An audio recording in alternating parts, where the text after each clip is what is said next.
Yes sir. ठीक है, okay. तो डिस्टेंस एंड डिस्प्लेसमेंट पढ़ रहे थे हम लोग। क्या देखेंगे इसमें?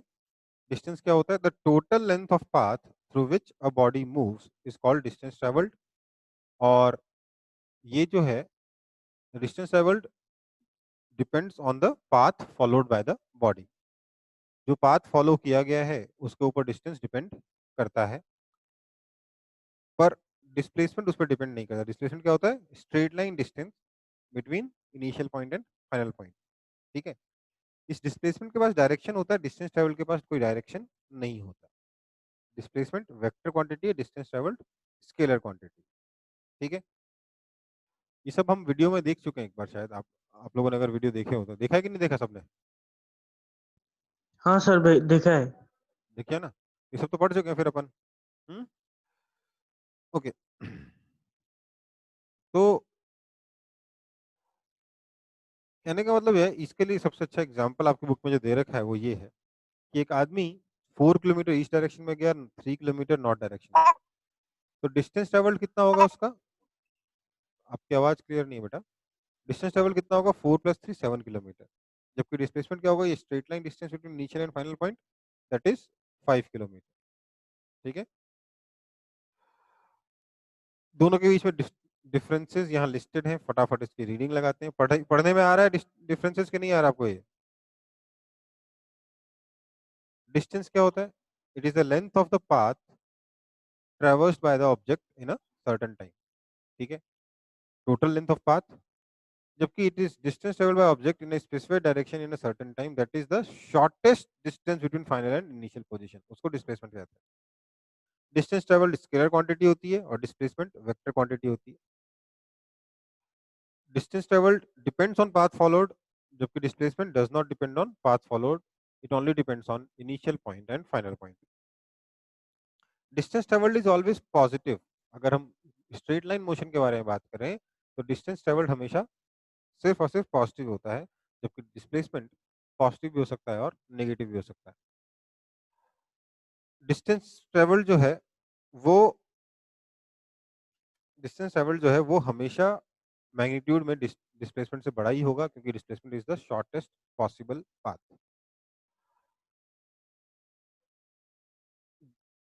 जबकि अगर हम बात करें डिस्टेंस डिस्प्लेसमेंट के बारे में एक और चीज, तो क्लोज्ड पाथ के लिए डिस्प्लेसमेंट जीरो हो जाएगा। क्लोज्ड पाथ का मतलब जहां से शुरू किया, घूम फिर के वापस वहीं आ गए। इस पॉइंट से शुरू किया, घूमे फिरे वापस इसी पॉइंट पे आ गए, इसको क्या बोलेंगे? क्लोज्ड पाथ बोलेंगे। तो क्लोज्ड पाथ के लिए डिस्प्लेसमेंट और डिस्टेंस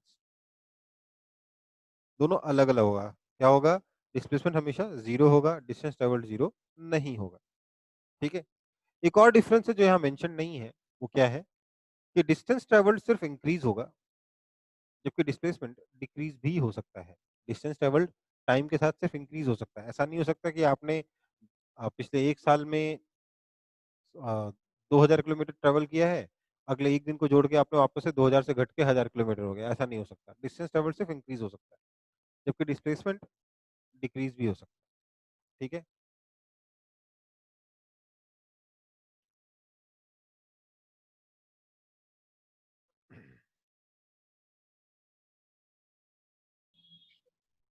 अगली बात, अगला टॉपिक जो है हमारा वो है speed and velocity. Speed and velocity के बारे में कोई बताएगा मुझे क्या क्या होता है? स्पीड क्या होता है?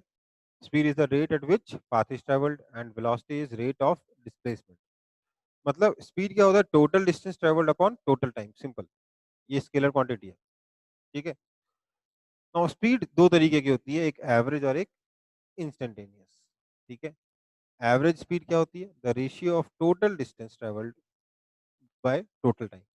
और इंस्टेंटेनियस क्या होता है?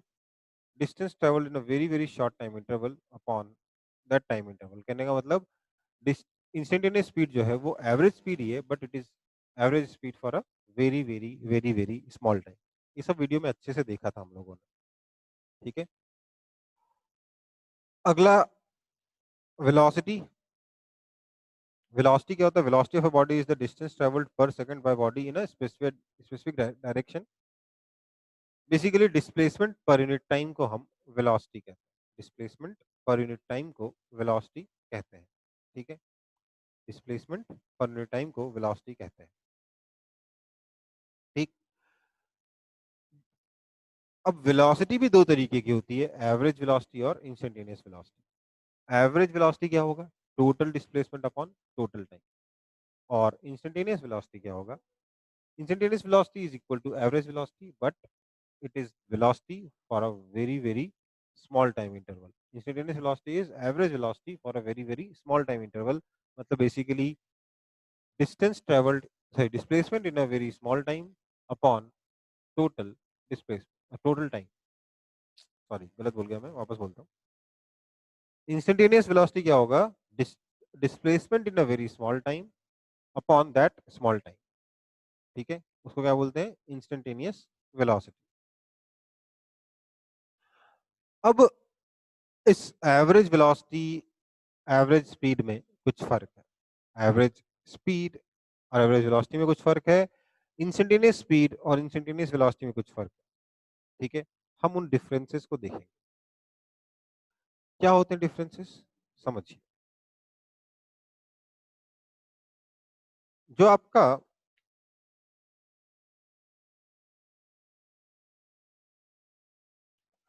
एवरेज वेलोसिटी है, जो आपका एवरेज वेलोसिटी है और एवरेज स्पीड है, इसमें क्या अंतर है? पहले ये देखें। दोनों ही एक पर्टिकुलर टाइम इंटरवल के लिए डिफाइंड है। एवरेज स्पीड और एवरेज वेलोसिटी दोनों ही एक पर्टिकुलर टाइम इंटरवल के लिए डिफाइंड है। पर फर्क कहां पड़ता है कि एवरेज वेलोसिटी एक वेक्टर क्वांटिटी है और एवरेज स्पीड एक स्केलर क्वांटिटी। सबसे पहला फर्क। दूसरा फर्क, क्योंकि वेक्टर इसका पास डायरेक्शन होगा, तो डायरेक्शन क्या है? It is vector directed from initial point to final point. जो एवरेज वेलोसिटी है ये वेक्टर है, बट इसका डायरेक्शन क्या होता है? इनिशियल पॉइंट से फाइनल पॉइंट तक। मतलब मान लेते हैं एक पार्टिकल ने एक पर्टिकुलर टाइम इंटरवल में पॉइंट ए से ट्रेवल करना शुरू किया, पॉइंट बी तक पहुंच गया इस पर्टिकुलर पाथ को फॉलो करते हुए, तो इसकी जो एवरेज वेलोसिटी होगी, एवरेज वेलोसिटी क्या होता है? ये होता है टोटल डिस्प्लेसमेंट बाय टाइम। तो एवरेज वेलोसिटी का डायरेक्शन वही होगा जो डिस्प्लेसमेंट का होगा, दैट इज इनिशियल से फाइनल पॉइंट तक। ठीक है, अगला मुद्दा क्या है? एवरेज वेलोसिटी के बाद हम आएंगे, अगला डिफरेंस होगा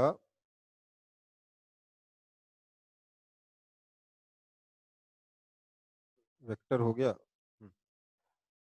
जो स्पीड है, it can be, it can only be, या कैन ओनली बी नहीं, can never be negative. Speed कभी नेगेटिव नहीं हो सकती, क्योंकि डिस्टेंस ट्रेवल्ड हमेशा इंक्रीज करता है, तो डिस्टेंस ट्रेवल्ड अपॉन टाइम भी कभी नेगेटिव नहीं हो सकता। ठीक है, जबकि एवरेज वेलोसिटी जो है, it can be positive, negative और जीरो। ठीक है, और क्या फर्क है? जो आपकी एवरेज वेलोसिटी है,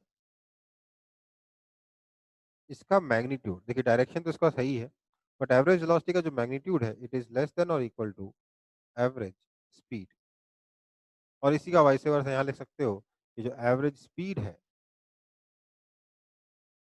it is greater than equal to magnitude of average velocity. ठीक है, ये आपका डिफरेंसेस होगा।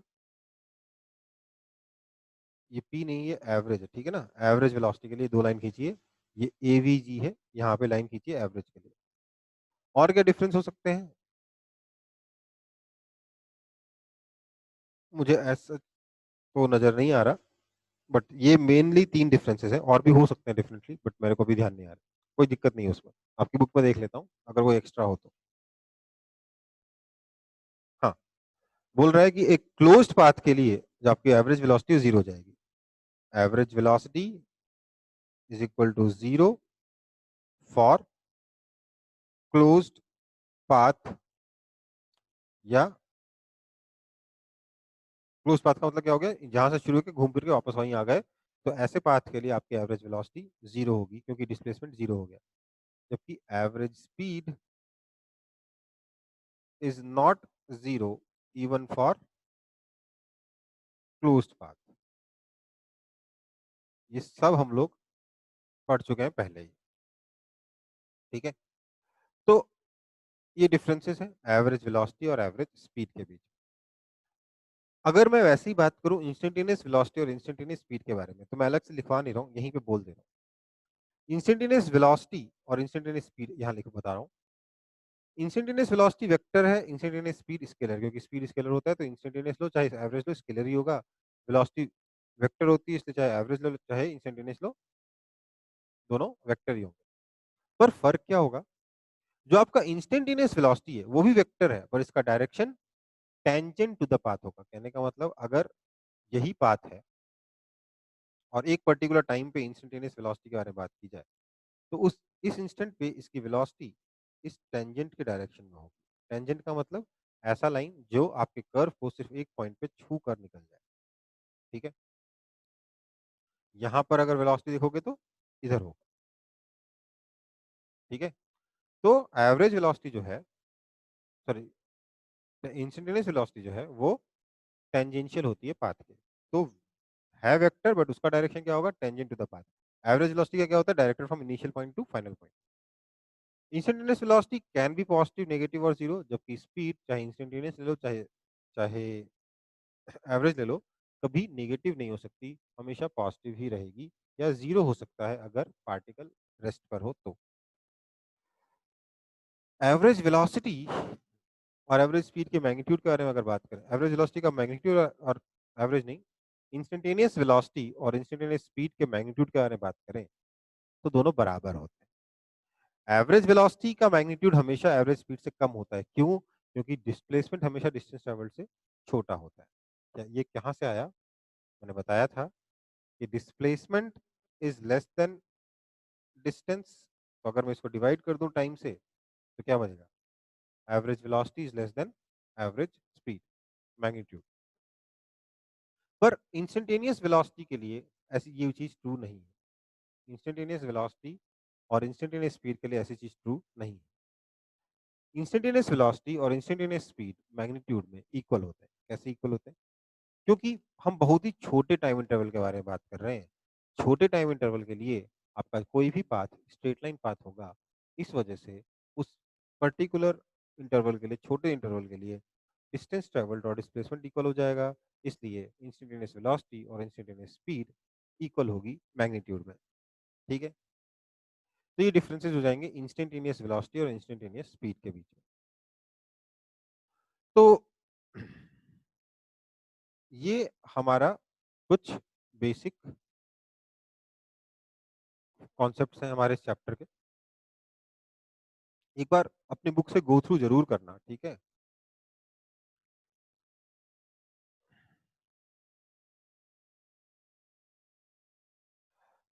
अगला कॉन्सेप्ट है acceleration and retardation. Acceleration and retardation, देखिए, जब वेलोसिटी चेंज होती है तो उसका जो रेट ऑफ चेंज है उसको हम एक्सेलरेशन कहते हैं। अब अगर आपका पार्टिकल का वेलोसिटी पॉजिटिव है, मतलब वेलोसिटी पॉजिटिव डायरेक्शन में है और एक्सेलरेशन भी वेलोसिटी के डायरेक्शन में ही है, तो हम कहते हैं पार्टिकल की वेलोसिटी बढ़ रही होगी, पार्टिकल की स्पीड बढ़ रही होगी। ऐसे मोशन को हम एक्सेलरेटेड मोशन कहते हैं। वहीं अगर वेलोसिटी और एक्सेलरेशन एक दूसरे के अपोजिट डायरेक्शन में हो तो हम कहते हैं कि पार्टिकल स्लो डाउन होगा, इसलिए पार्टिकल का मोशन रिटार्डेड मोशन है, ठीक है।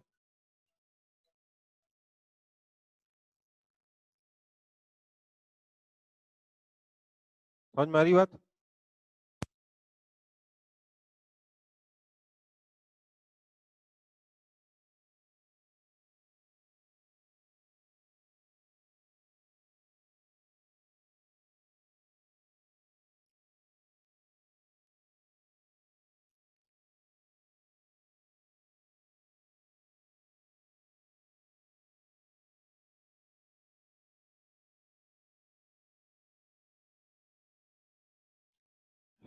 हाँ, थोड़ा-सा वॉइस का कुछ प्रॉब्लम हो गया था लगता है।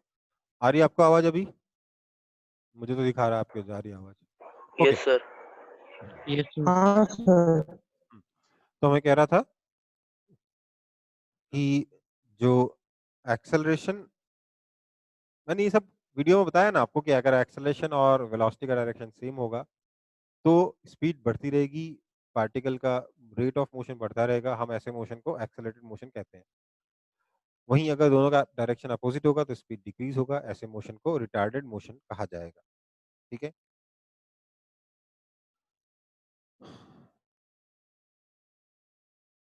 अब रिट जो आपके लेवल पे आप समझ सकते हो एक्सेलरेशन और रिटार्डेशन में डिफरेंस, आप सीधे ऐसे करना, वेलोसिटी को हमेशा पॉज़िटिव लेना, ठीक है? जिस भी डायरेक्शन में वेलोसिटी है, उस डायरेक्शन को पॉज़िटिव मान लेना, ठीक है? तो ऐसे केस में अगर एक्सेलरेशन वेलोसिटी की डायरेक्शन में आए तो पॉज़िटिव होगा और अगर अपोज़िट डायरेक्शन में आए तो नेगेटिव होगा। तो पॉज़िटिव एक्सेलरेशन मतलब एक्सेलरेशन और नेगेटिव एक्सेलरेशन का मतलब रिटार्डेशन।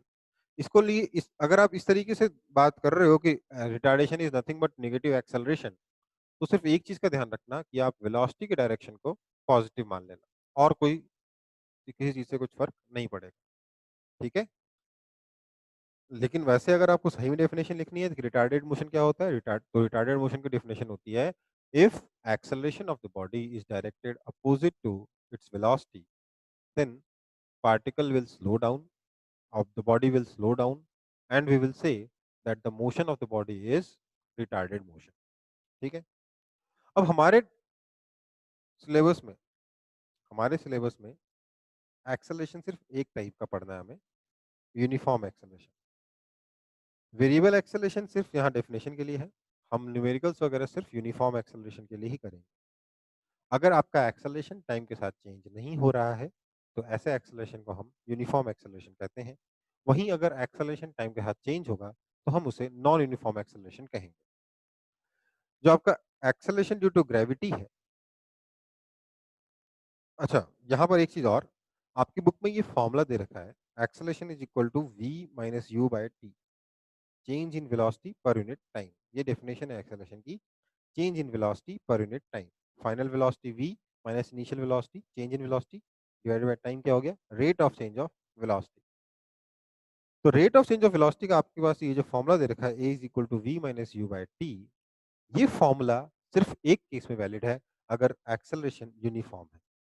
अगर एक्सेलरेशन यूनिफॉर्म नहीं है, तो ये फॉर्मूला वैलिड नहीं है, इसलिए ये वाला फॉर्मूला भी वैलिड नहीं है। या ये हम लोग पहले ही पढ़ चुके हैं कि this is one of the Newton's equations of motion, पर ये फॉर्मूला सिर्फ तभी काम करेगा अगर एक्सेलरेशन आपका यूनिफॉर्म होगा, ठीक है? वेरिएबल एक्सेलरेशन के केस में ये वाला फॉर्मूला नहीं लगेगा, v minus you by t formula नहीं लगेगा फॉर वेरिएबल एक्सेलरेशन। अगला दे रखा है एक और एक्सेलरेशन आपको, एक्सेलरेशन ड्यू टू ग्रेविटी। तो बता दें आपको, न्यूटन ने एक्सपेरिमेंट करके बताया था कि हम जो बचपन से देखते आ रहे हैं, भारी चीज़ को ड्रॉप करते हैं तो तेज गिरता है ज़मीन की तरफ और हल्की चीज़ को ड्रॉप करें तो वो धीरे-धीरे गिरता है।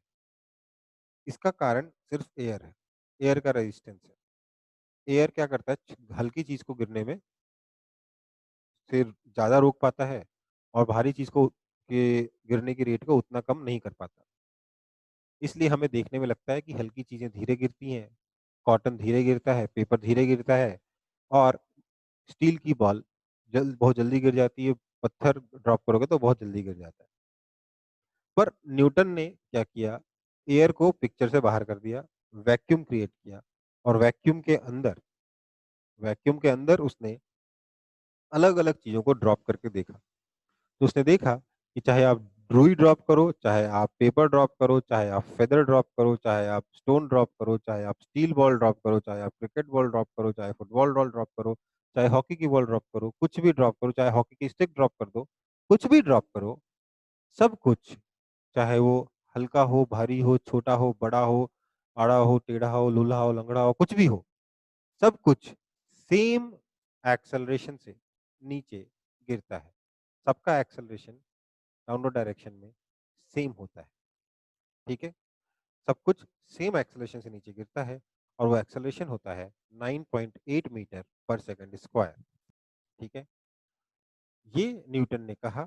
इस एक्सेलरेशन को हम एक्सेलरेशन ड्यू टू ग्रेविटी कहते हैं। इसकी वैल्यू कितनी होती है? 9.8 मीटर पर सेकंड स्क्वायर या फिर 10 मीटर पर सेकंड स्क्वायर।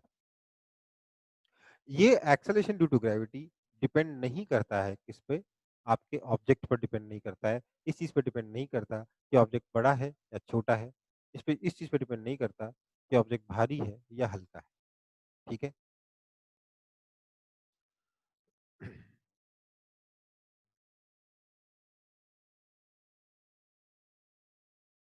मैंने ग्राफ आप लोगों को नहीं पढ़ाया था, पर मैंने न्यूटन्स इक्वेशंस ऑफ मोशन पे काफ़ी सारे क्वेश्चंस करवाए थे। मैं प्राइमरीली अभी आपको ग्राफ पढ़ाना चाहता था, तो या मैंने ग्राफ वाले वीडियोस दिए थे आप लोगों को, बताइए तो मेरे को, मुझे याद नहीं है, मुझे लग रहा है मैंने दिए हैं शायद, लेकिन यस सर। ग्राफ से मैंने डेरिवेशन नहीं करवाया था शायद, है ना, इक्वेशंस का? हाँ सर। डेरिवेशन करवा दिया था? No sir. डेरिवेशन नहीं करवाया था, ठीक है। लेकिन ग्राफ के ऊपर जो मैंने वीडियोस दिए थे आपने वो पढ़े थे, क्योंकि उनको मैं अगर वापस पढ़ाने लग गया तो बहुत ज़्यादा टाइम लग जाएगा हमारा। उनको दोबारा नहीं पढ़ाना चाहता। वीडियोस में जो मैंने ग्राफ पढ़ाया था, वो हाँ अपने आप सर। में बहुत फास्ट पेस था। रिवीजन में उससे ज़्यादा फास्ट में नहीं जा पाऊँगा। तो वो ग्राफ आपको वहीं से एक बार देखेंगे तो बेटर रहेगा। लेकिन हाँ, मैं ग्राफ का एप्लीकेशन इस चैप्टर के हिसाब से आपको बता दूँगा। ठीक है? हम यहाँ पर इस चैप्टर में ग्राफ्स का यूज़ किस लिए करने वाले हैं, वो देखते हैं।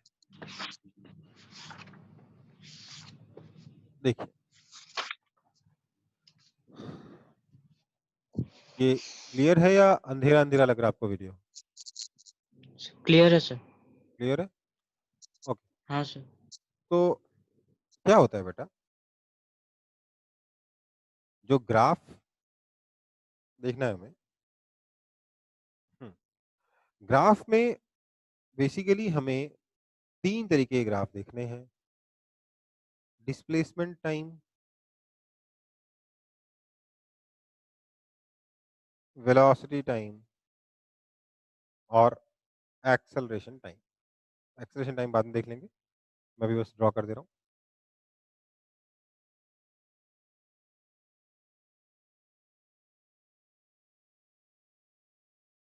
ये 3 तरीके के ग्राफ देखने हैं, ठीक है? क्या होता है, हम इन अगर हमें सिर्फ डिस्प्लेसमेंट और टाइम के बीच में ग्राफ पता है, सिर्फ ग्राफ मान लो देख पता दे रखा है हमें और कुछ नहीं दे रखा, तो हम उससे भी बहुत सारी इन्फॉर्मेशन निकाल सकते हैं। क्या होता है कि अगर मेरे को y और x का ग्राफ दे रखा है, इधर y है, इधर x है, तो मान लीजिए ये ग्राफ है, तो slope of y versus x graph जो होता है, it gives rate of change of y with respect to x। इस ग्राफ का स्लोप मुझे y और x का, y वर्सेस x का स्लोप जो है, वो मुझे rate of change of y with respect to x देगा। स्लोप का मतलब क्या होता है? ये जो ग्राफ है, इसको ये देखना है कि ये ग्राफ पॉजिटिव x डायरेक्शन से कितना एंगल बना रहा है, थीटा। तो स्लोप का मतलब हो जाएगा tan थीटा। अगर ग्राफ स्ट्रेट नहीं है, मान लेते हैं ग्राफ ऐसा कर्व्ड है, इधर y इधर x, तो अलग-अलग x के लिए अलग-अलग rate of change of y with respect to x आए। मान लेते हैं इस पर्टिकुलर x1 पर मुझे, ये x1 है, इस पर्टिकुलर x1 पे मुझे rate of change of y with respect to x निकालना है। तो इसके लिए मैं क्या करूँगा, मैं इस पॉइंट पर इस ग्राफ का टेंजेंट ड्रॉ करूँगा। ये सब मैंने आपको वीडियो में बताया था, मैं शॉर्ट में यहाँ बता रहा हूँ। ये जो एंगल बनेगा थीटा, इस इसको क्या बोलेंगे? टेंजेंट कहेंगे। टेंजेंट का मतलब वो लाइन जो इस ग्राफ को बस छू कर निकल जाए।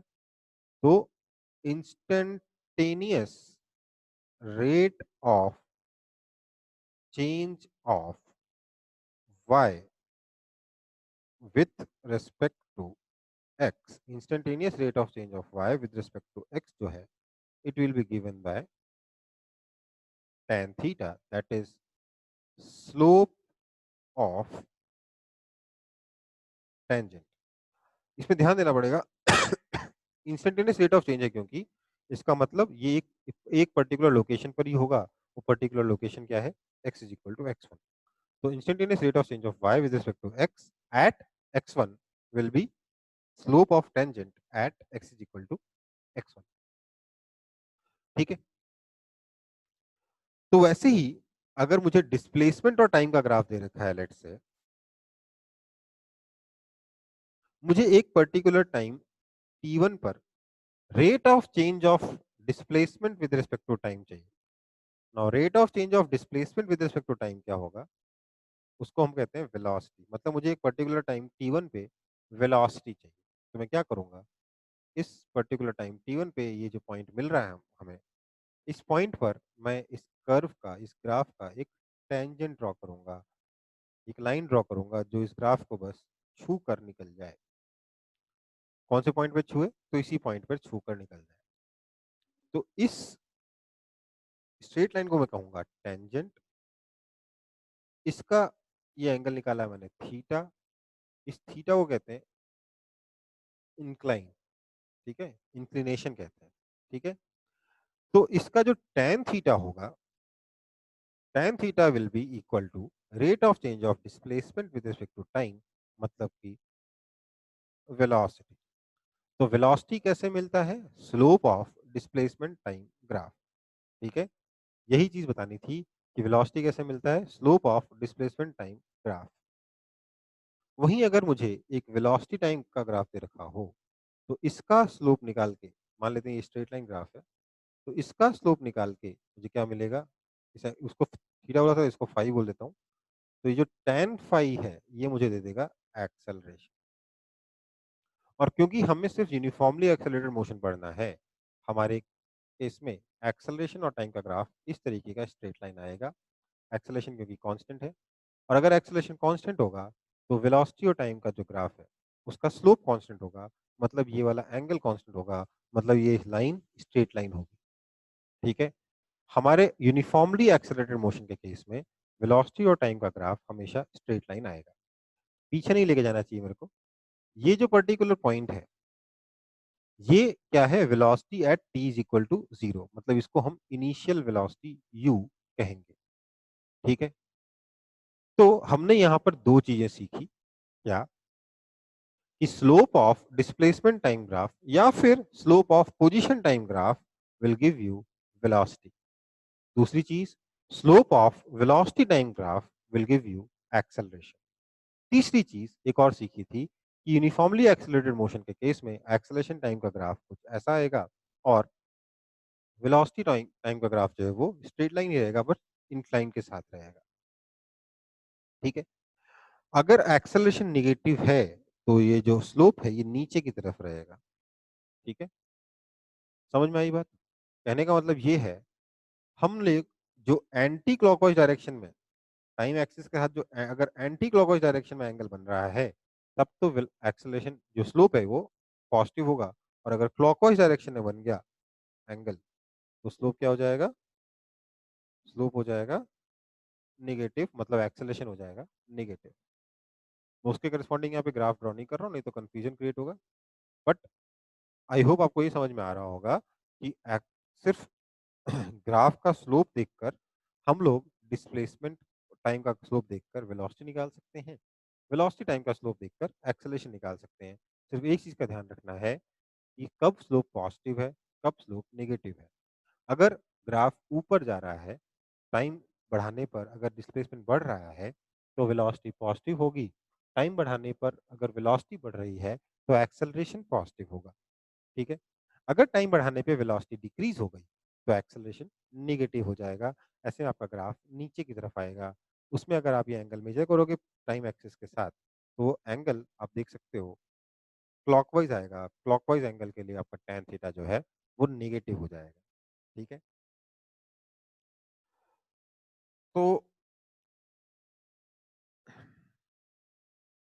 इसके बाद जो हमें दूसरी चीज गौर करनी है ग्राफ के बारे में, वो ये है कि सर डिस्प्लेसमेंट से वेलोसिटी निकाल लिया, वेलोसिटी से एक्सेलरेशन निकाल लिया, क्या उल्टा कर सकते हैं?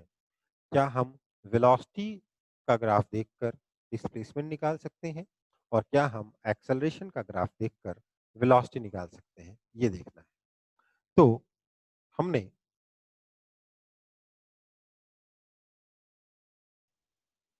ग्राफ बनाया वेलोसिटी और टाइम का। हमें वेलोसिटी और टाइम के ग्राफ से डिस्प्लेसमेंट निकालना है, तो उसका भी एक तरीका होता है। क्या तरीका होता है? इसको समझने के लिए एक एग्जांपल लेते हैं जिसमें वेलोसिटी कांस्टेंट है। ठीक है, मान लेते हैं वेलोसिटी है आपका 5 मीटर पर सेकंड। तो आप मुझे बताओ, अगर इस कांस्टेंट वेलोसिटी से पार्टिकल 3 सेकंड्स तक चलता रहा तो डिस्प्लेसमेंट कितना होगा? वेलोसिटी कांस्टेंट है, टाइम दे रखा है, आप मुझे बताइए डिस्प्लेसमेंट कितना होगा? फटाफट बताइए प्लीज।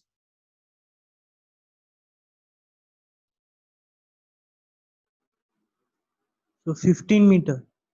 15 मीटर होगा ना, क्योंकि वेलोसिटी कांस्टेंट है, वेलोसिटी इनटू टाइम। कैसे निकाला आपने? 5 मीटर पर सेकंड इनटू 3 सेकंड, तो ये कितना आ गया? 15 मीटर आया। पर मैंने यहाँ पर एक चीज सोची कि सर ये तो 15 मीटर आया, क्यों ना मैं एक काम और करूं, मैं इस एरिया को कैलकुलेट करने की कोशिश करूं। तो मुझे बताइए ये शेप कैसा है? रेक्टेंगल है या नहीं? है ना रेक्टेंगल? तो ये अगर रेक्टेंगल। रेक्टेंगल है तो क्या मैं रेक्टेंगल का एरिया निकाल सकता हूँ? यस सर, बिल्कुल निकाल सकते हैं। एरिया आएगा कितना? एरिया आएगा आपका लेंथ इंटू विड्थ। तो लेंथ कितना है? 3 सेकंड, और विड्थ कितना है? 5 मीटर पर सेकंड। तो this is also equal to 15 metre. तो हमने यहाँ क्या देखा कि वेलोसिटी और टाइम का जो ग्राफ था उसके नीचे का एरिया डिस्प्लेसमेंट के बराबर है ना? वेलोसिटी टाइम ग्राफ के नीचे का एरिया, इसको कहते हैं एरिया अंडर द कर्व। क्या बोलते हैं इसको? Area under the curve. हमने क्या देखा कि area under velocity time curve gives displacement. क्या मिलता है इससे? डिस्प्लेसमेंट मिलता है। ठीक है,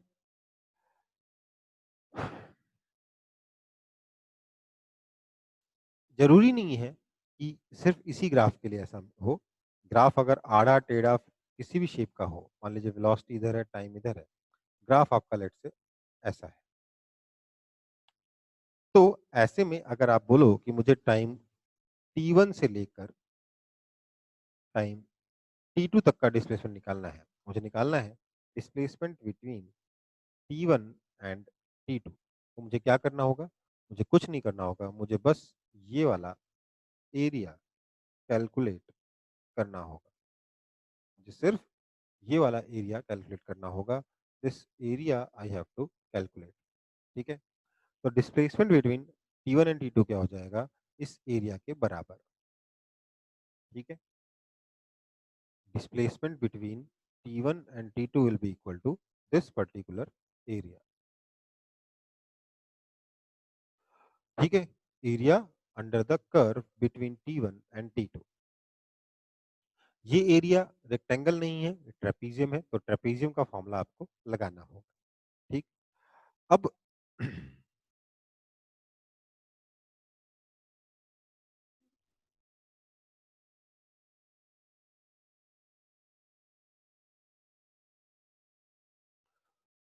अगली चीज जो हमें देखनी है वो ये है कि क्या एक्सेलरेशन और टाइम के ग्राफ से मुझे वेलोसिटी मिल जाएगी या नहीं मिलेगी।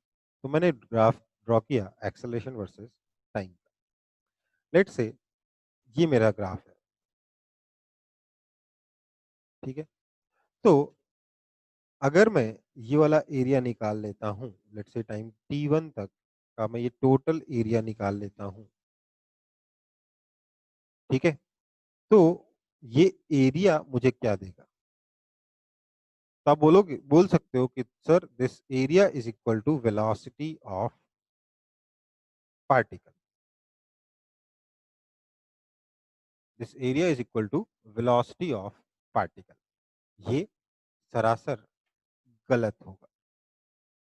ये एक बहुत ही कॉमन मिस्टेक है जो आप तो अभी फिर भी 9th क्लास में हो, 12th क्लास के बच्चे भी करते हैं, कॉलेज में जाने के बाद इंजीनियर्स भी कर रहे होते हैं ये गलती। और वो गलती नहीं बोलूंगा मैं इसको, क्योंकि उनको पता भी नहीं होता ये छोटी सी चीज कि एरिया आपको वेलोसिटी नहीं देगा। This area is equal to change in velocity. अब आप मुझसे एक यहाँ पे कुछ बच्चे सवाल पूछ सकते हैं आप में से कि सर डिस्प्लेसमेंट और टाइम का स्लोप है और स्लोप निकालने से हमें मिला वेलोसिटी, तो वेलोसिटी और टाइम का एरिया निकालने से डिस्प्लेसमेंट मिल गया, मतलब सर एरिया स्लोप का उल्टा काम कर रहा है। बोले, हाँ बेटा बिल्कुल कर रहा है। तो सर वेलोसिटी और टाइम का स्लोप निकालने से अगर एक्सेलरेशन मिलता है तो एक्सेलरेशन टाइम का एरिया निकालने से फिर से वेलोसिटी मिलनी चाहिए ना। ये चेंज इन वेलोसिटी कहाँ से आ गई? तो इसका एक सिंपल सा जवाब है। जवाब ये है कि देखो एरिया निकालने से, अगर ध्यान दीजिए y और x का आपने मान लीजिए स्लोप निकाला, उससे आपको नई क्वांटिटी मिली z। तो ऐसे में अगर आप z और x के ग्राफ के ग्राफ का एरिया निकालोगे तो आपको कभी भी वापस से y नहीं मिलेगा। ध्यान दीजिए y वर्सेस x से आपने निकाला स्लोप, आपको मिल गया लेट्स से z। तो इसका मतलब ये नहीं है कि z वर्सेस x का एरिया निकालोगे तो y मिलेगा, ये नहीं होता। होता क्या है, z वर्सेस x का एरिया निकालने से आपको मिलता है डेल्टा y, मतलब चेंज इन y मिलता है, y नहीं मिलता। मतलब यहाँ सही है, तो सर यहाँ पे ऐसा क्यों हो रहा है? वेलोसिटी टाइम का एरिया भी तो हमें चेंज इन डिस्प्लेसमेंट देना चाहिए, बेटा चेंज इन डिस्प्लेसमेंट नहीं दे रहा है, आपको चेंज इन पोजीशन दे रहा है और उसी को हम डिस्प्लेसमेंट कहते हैं। बेसिकली चेंज इन पोजीशन का हमने ऑलरेडी नाम रखा हुआ है डिस्प्लेसमेंट, सिर्फ इस वजह से आपको कंफ्यूजन होगा। पोजीशन टाइम का स्लोप निकालोगे आपको मिलेगा वेलोसिटी, वेलोसिटी टाइम का एरिया निकालोगे आपको मिलेगा change in position that is equal to displacement. आप बोलोगे सर लेकिन डिस्प्लेसमेंट टाइम का स्लोप निकालने से भी तो वेलोसिटी मिलती है, तो मुझे चेंज इन डिस्प्लेसमेंट मिलना चाहिए। तो आप मुझे बताइए अगर कोई पार्टिकल मोशन शुरू कर रहा है t इज इक्वल टू 0 पर, तो आप मुझे बताइए उस पार्टिकल का इनिशियल डिस्प्लेसमेंट कितना होगा? हमेशा ही 0 होगा। तो चेंज इन डिस्प्लेसमेंट निकाल लो चाहे डिस्प्लेसमेंट निकाल लो, बात तो बराबर ही है ना। इसलिए इतना ध्यान रखो, आपका जो डिस्प्लेसमेंट का मतलब ही चेंज होता है ना, डिस्प्लेसमेंट का मतलब ही होता है चेंज इन पोजीशन। इसलिए यहाँ पर मुझे एस नहीं लिखना चाहिए, मुझे क्या लिखना चाहिए? अगर मैं लिख दूँ डेल्टा एक्स तो शायद आपका डाउट यहीं के यहीं क्लियर हो जाएगा कि area under velocity time graph does not give you position but it gives you change in position. Similarly area under acceleration time graph does not give you velocity, it gives you change in velocity. ठीक है, okay. तो अब इसका use हम लोग इस chapter में कैसे करें, इन दोनों कॉन्सेप्ट का, स्लोप का और एरिया का। तो इसका यूज करके हम लोग डिराइव करेंगे हमारे Newton's equations of motion. Derivation of Newton's equations of motion. Derivation of Newton's equations of motion, Newton की इक्वेशंस ऑफ मोशन का डेरिवेशन देखेंगे हम लोग।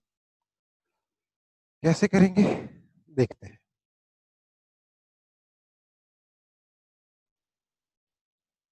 देखिए हमारे पास तीन क्वांटिटी है, पोजीशन, वेलोसिटी और एक्सेलरेशन। टाइम तो सब में कॉमन है ही है, पर तीन क्वांटिटी मोशन से रिलेटेड डायरेक्टली क्या है? पोजीशन, वेलोसिटी और एक्सेलरेशन। इसमें हमारे सबसे काम की वेलोसिटी है, क्यों? वैसे तीनों काम के, बट फिर भी सबसे काम की वेलोसिटी है। क्यों? क्योंकि वेलोसिटी दोनों के बीच में आती है। डिस्प्लेसमेंट का रेट ऑफ चेंज वेलोसिटी होता है, वेलोसिटी का रेट ऑफ चेंज एक्सेलरेशन होता है, एक्सेलरेशन का area under the curve change in velocity होता है, वेलोसिटी का area under the curve change in position या फिर डिस्प्लेसमेंट होता है। तो derivation of Newton's equation of motion करने के लिए, क्योंकि हमारी वेलोसिटी हर जगह कॉमन आ गई है दोनों के केसेस में, मतलब डिस्प्लेसमेंट से भी डायरेक्टली वेलोसिटी रिलेटेड है, एक्सेलरेशन से भी डायरेक्टली वेलोसिटी रिलेटेड है, इसलिए हम ग्राफ बनाएंगे वेलोसिटी वर्सेस टाइम का। और क्योंकि Newton's equation of motion derive कर रहे हैं, इसकी एक कंडीशन होती है, क्या? एक्सेलरेशन इज कांस्टेंट, मतलब ये यूनिफॉर्मली एक्सेलरेटेड मोशन में ही न्यूटन्स इक्वेशंस ऑफ मोशन काम करती हैं। तो क्योंकि एक्सेलरेशन कांस्टेंट है, अब एक्सेलरेशन होता क्या है? एक्सेलरेशन होता है slope of velocity time graph. क्योंकि एक्सेलरेशन कांस्टेंट है, slope of velocity time graph constant है। इसका मतलब वेलोसिटी टाइम ग्राफ जो है वो एक स्ट्रेट लाइन ग्राफ है। इसका मतलब क्या हो गया? VT graph is a straight line. तो इसके लिए हम क्या करेंगे? वीटी ग्राफ जो कि स्ट्रेट लाइन है उसको ऐसे ड्रॉ करेंगे। ये हमने वीटी ग्राफ को ड्रॉ कर लिया। ये स्ट्रेट लाइन ग्राफ है। मैंने इसको ग्राफ को ऊपर लेके गया हूँ, इसका मतलब इसका स्लोप जो है वो पॉजिटिव मैंने लिया है, एक्सेलरेशन इस केस में पॉजिटिव आएगा। अब t इज इक्वल टू 0 पर जो वेलोसिटी है उसको मैं इनिशियल वेलोसिटी कह रहा हूँ। इनिशियल वेलोसिटी को हम u से रिप्रेजेंट करते हैं। लेट्स से किसी भी जनरल टाइम t पर इसकी जो वेलोसिटी है वो v हो जाती है। ऐसे में अगर मैं यहाँ से एक स्ट्रेट लाइन ड्रॉ कर दूं टाइम एक्सिस के पैरेलल, तो ये जो एंगल थीटा है, इसी थीटा का tan थीटा हमें स्लोप ऑफ ग्राफ देगा। ठीक है, अब देखो क्या हो रहा है। आपका जो एक्सेलरेशन होगा that is equal to slope of graph that is equal to change in velocity by time that is equal to change in velocity क्या हो जाएगा? इधर u है इधर v है, ये हो गया आपका, ये tan थीटा है ना basically, this is equal to tan theta, इधर v है इधर u है, तो ये कितना हो जाएगा? This is v minus u and this is your t। तो tan theta is equal to v minus u by t। इसका मतलब एक्सेलरेशन हो गया v minus you by t. इसका मतलब v minus u is equal to a t. This implies v is equal to u plus a t. ठीक है, तो velocity time graph देखकर हम लोगों ने न्यूटन की पहली इक्वेशन डिराइव कर ली। अब हम डिराइव करेंगे दूसरी इक्वेशन। दूसरी इक्वेशन में हमें निकालना होता है डिस्प्लेसमेंट। डिस्प्लेसमेंट निकालने के लिए मैंने कहा displacement is equal to area under this curve VT curve, है ना? देखो एक बार हम लोगों ने क्या किया, वीटी कर्व लिखा बनाया, उससे हम लोगों ने एक्सेलरेशन निकाला, तो पहली इक्वेशन ड्राइव हो गई। अब हम उसी वीटी कर्व से डिस्प्लेसमेंट निकालेंगे, हमारी दूसरी इक्वेशन ड्राइव हो जाएगी। कैसे? देखते हैं। डिस्प्लेसमेंट क्या होगा? ये पूरा का पूरा एरिया। अब ये शेप कैसा है? ये शेप है आपका ट्रेपीजियम। ये शेप कैसा है? ये शेप है ट्रेपीजियम। तो इसका एरिया क्या हो जाएगा? डिस्प्लेसमेंट कितना हो जाएगा? इसका area that is equal to, area क्या होता है ट्रेपीजियम का? Half times sum of parallel sides. Now this side is u and its parallel side is v into distance between them is this t। ये हो गया आपका displacement. अब मैंने बोला, आप आप मुझसे पूछ सकते हो कि सर इस ये तो अब अपनी सेकंड इक्वेशन ऑफ मोशन नहीं है। बिल्कुल नहीं है बेटा। इसको second of equation of motion बनाने के लिए हम v की वैल्यू यहाँ से यहाँ सब्स्टिट्यूट कर देंगे। जैसे ही मैंने v की वैल्यू सब्स्टिट्यूट करी, मुझे क्या मिलेगा? This implies displacement is equal to 1/2 times u plus v is again u plus a t times t। This implies displacement is equal to u t plus half a t square. इस तरीके से हमारी equation number 2 भी derive हो गई, Newton second equation of motion भी derive हो गया। Third equation of motion derive करने के लिए क्या करेंगे, देखिए थर्ड इक्वेशन ऑफ मोशन शायद आपको याद होगा, क्या है, क्या था वो, मेरे को तो याद है, मैं आपको बता देता हूँ एक बार। V square minus u square is equal to 2as, ये अपनी थर्ड इक्वेशन ऑफ मोशन थी। ठीक है, अब ये डिराइव करने के लिए मेरे को बोला गया, तो मैंने सबसे पहले सोचा इसको मैथ्स के टर्म्स में। यहाँ क्या दिख रहा है मुझे, v square minus u square दिख रहा है, मतलब मुझे a square minus b square का फॉर्मूला दिख रहा है। मैं यहाँ देख रहा हूँ ये v plus u into v minus u से मिल जाएगा, ये मुझे v plus u into v minus u से मिल जाएगा।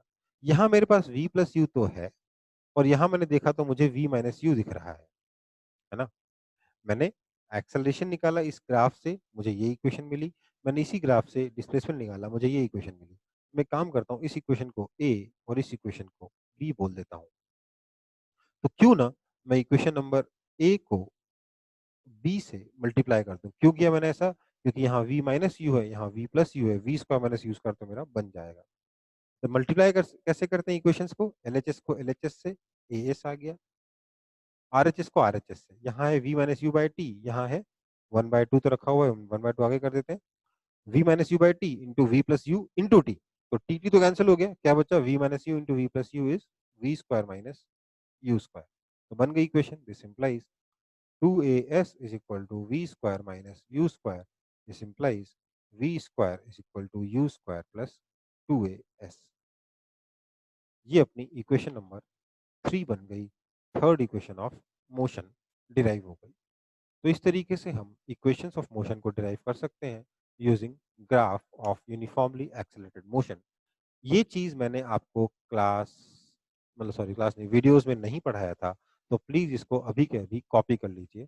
और क्योंकि टाइम हो गया है क्लास का, मैं यहीं पर मीटिंग एंड भी कर दूंगा, बस आपको कॉपी करने का टाइम दे रहा हूँ।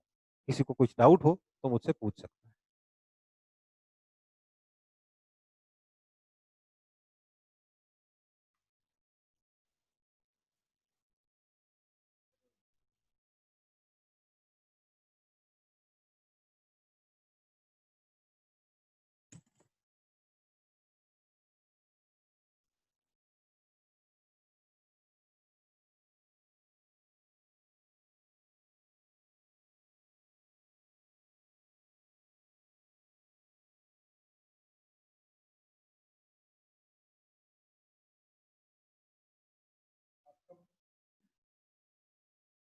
आप कितनी देर पहले ड्रॉप हो गए थे?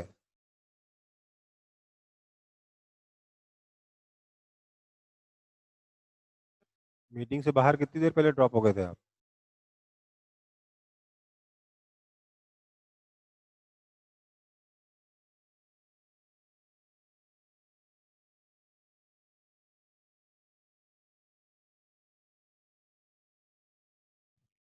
ठीक है, कॉपी हो गया सबका? एक बार बता दो मुझको, कॉपी हो गया हो तो मीटिंग Yes, एंड sir. करूंगा। Yes, sir. कोई डाउट हो तो डाउट पूछ लो। सर